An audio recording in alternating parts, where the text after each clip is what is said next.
Saya berjalan, saya seolah-olah saya diterima di sebuah sekolah mengajar. Kemudian saya berjalan pulang, tetapi jalan itu melalui jalan yang sangat jauh dan sangat menakutkan. Saya berjalan sendiri sehingga saya itu sampai saya tuh capek, saya terengah-engah, dan di sebelah saya ada seorang laki-laki berwajah seperti orang Arab, seperti orang Yahudi, ya. Nah, ketika saya berjalan sampai terengah-engah dan jalan itu naik turun, pria ini menggandeng tangan saya. Dia memegang tangan saya erat-erat. Kemudian saya berjalan biasa. Kemudian setelah saya merasakan nyaman, saya lepaskan pegangan saya. Saya lepaskan. Kemudian saya jalan lagi, naik turun. Saya terengah-engah lagi. Kemudian dia tadi menggandeng tangan saya lagi.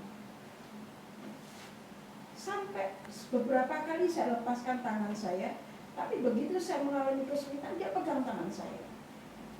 Nah, saya berpikir saya akhirnya sampai di ujung jalan, sampai di tempat keramaian.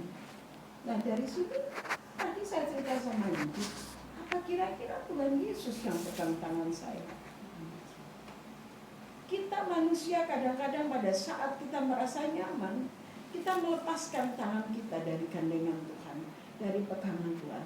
Tapi begitu kita merasa kesulitan, Tuhan tahu, Dia pegang tangan kita. Dari situ saya punya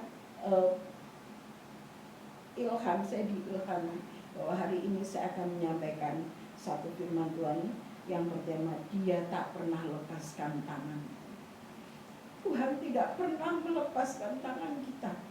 Saat kita mengalami kesulitan, saat kita mengalami jalan yang berliku-liku, saat kita mengalami jalan naik dan turun, saat kita terengah-engah, Dia tahu, Dia pegang tangan kita. Tetapi manusia kadang-kadang melepaskan diri dari tangan Tuhan.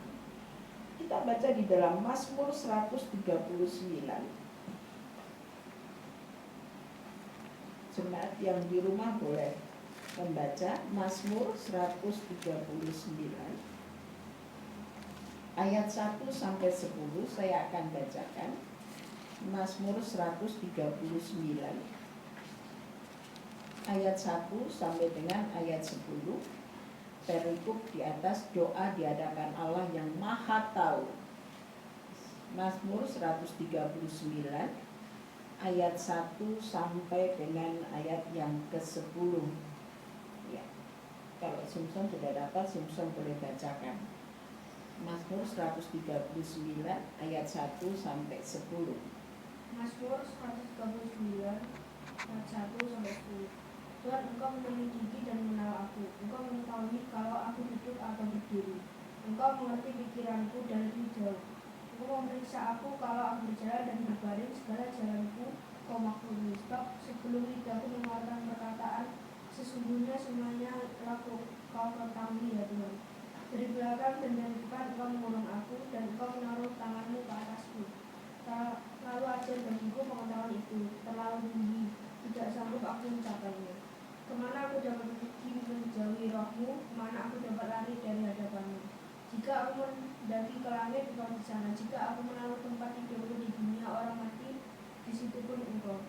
Jika aku terbang dengan sayap fajar dan membuat kediaman di ujung laut, juga di sana tanganmu akan menuntun aku, dan tangan kananmu memegang aku. Amin.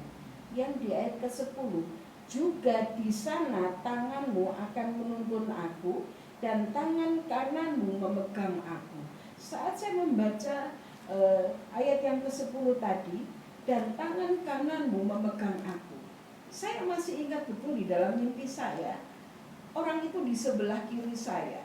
Jadi berarti tangan kanannya yang memegang saya. Dia bukan berwajah Indonesia, tapi dia berwajah dari Arab atau dari Yahudi.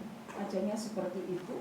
Dia terlalu senyum, dia tidak berkata, tapi seolah-olah dalam pikiran saya dia mengatakan, mari saya pegang tanganmu. Ya. Kita mau lari kemana di hadapan Tuhan? kita mau lari kemana? Bahkan di ayat yang ke-7, kemana aku pergi, kemana aku dapat pergi menjauhi rohmu, kemana aku dapat lari dari hadapanmu?